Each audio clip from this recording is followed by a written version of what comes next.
Hello दोस्तों, स्वागत है आप सभी का मेरे चैनल में।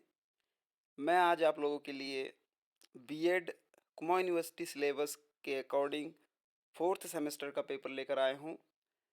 अ, ये जो पेपर है ये है 2018-20 का। और जो फर्स्ट पेपर है उसका नाम है education in contemporary Indian society. Maximum marks 70 का है। समय है 2 घंटे का। जो फर्स्ट पेपर है ये इसमें 2 घंटों में विभक्त विभक्त किया गया है। जो खंड ए में है कोई 4 प्रश्नों के जवाब देने हैं। और जो शब्द सीमा है वो 150 शब्द से अधिक नहीं होना चाहिए।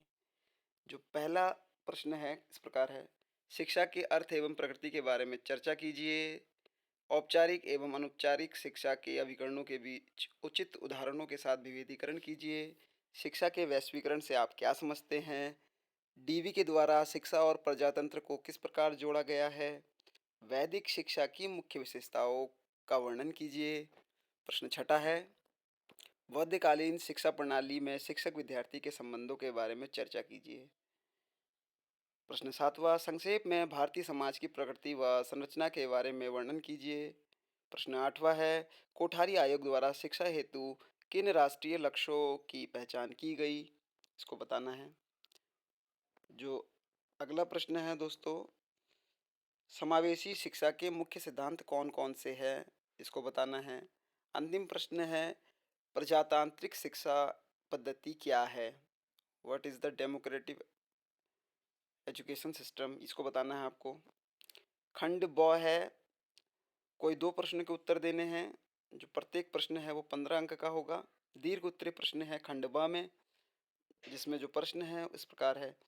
अनुसूचित जाति एवं अनुसूचित जनजाति के विशेष संदर्भ में शिक्षा के लिए संवैधानिक प्रावधानों का वर्णन कीजिए।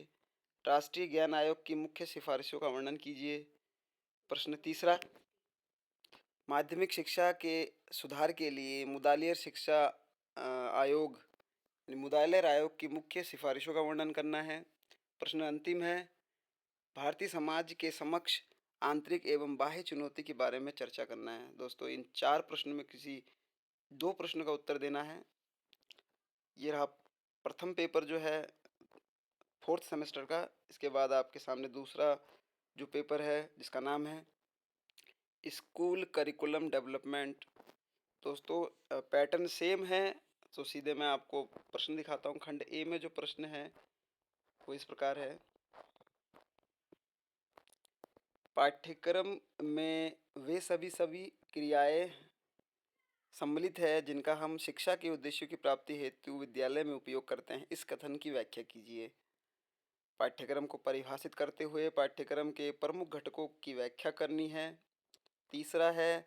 पाठ्यक्रम के शैक्षिक उद्देश्यों तथा अनुदेशनात्मक उद्देश्यों में क्या अंतर है?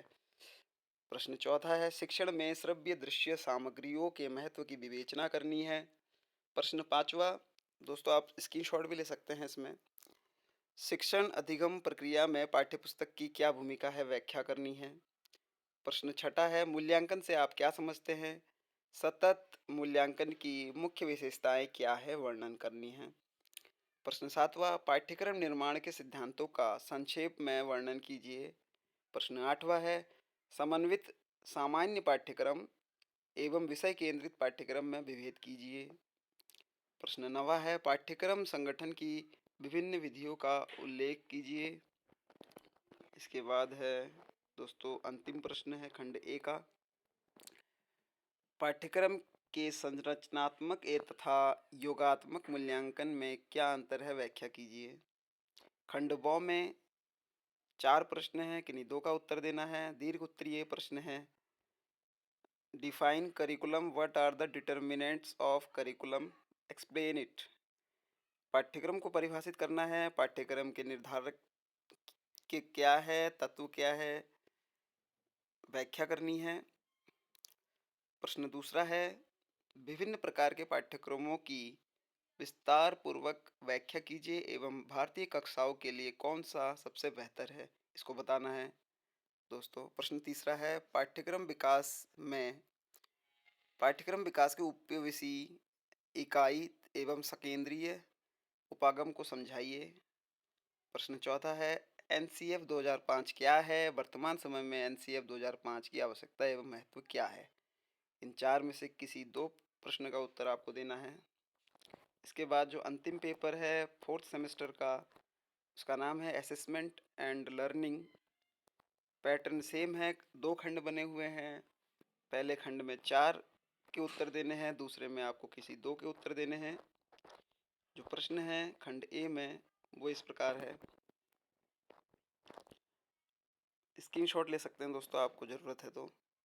मापन के विभिन्न स्तरों का संक्षेप में वर्णन कीजिए। मूल्यांकन के लक्ष्य एवं कार्य को लिखिए। निष्पत्ति परीक्षण को परिभाषित कीजिए। एक अच्छे मूल्यांकन परीक्षण की विशेषताएं क्या है, इसको बतानी है। प्रश्न 5वां है, सामान्य प्रायिकता वक्र की विशेषताओं और प्रयोग लिखिए। संक्षेप में निर्धारण मापनी के प्रकारों का वर्णन कीजिए। प्रश्न 7वां है, मूल्यांकन प्रक्रिया के विभिन्न पदों को लिखिए। प्रश्न 8वां है, निदानात्मक परीक्षण के विभिन्न लक्ष्य क्या हैं। अगला प्रश्न है, व्यक्तिनिष्ठ एवं वस्तुनिष्ठ मूल्यांकन में क्या अंतर है, स्पष्ट कीजिए। अंतिम प्रश्न है, ग्रेडिंग प्रणाली पर सूक्ष्म टिप्पणी लिखना है। इसके बाद दोस्तों खंड ब, जिसमें जो प्रश्न है इस प्रकार है। मापन को परिभाषित करना है। समुचित उदाहरणों द्वारा गुणात्मक एवं मात्रात्मक मापन के मध्य अंतर करना है। दूसरा है, तार्किक रूप से विवेचना कीजिए कि व्यक्तित्व मापन की आवश्यकता क्या है।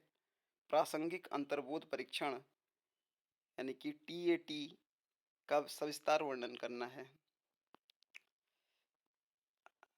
प्रश्न तीसरा है, निम्न आवर्ती विवरण के लिए लघु विधि से मध्यमान की गणना करनी है। शॉर्ट मेथड से मीन निकालना है दोस्तों।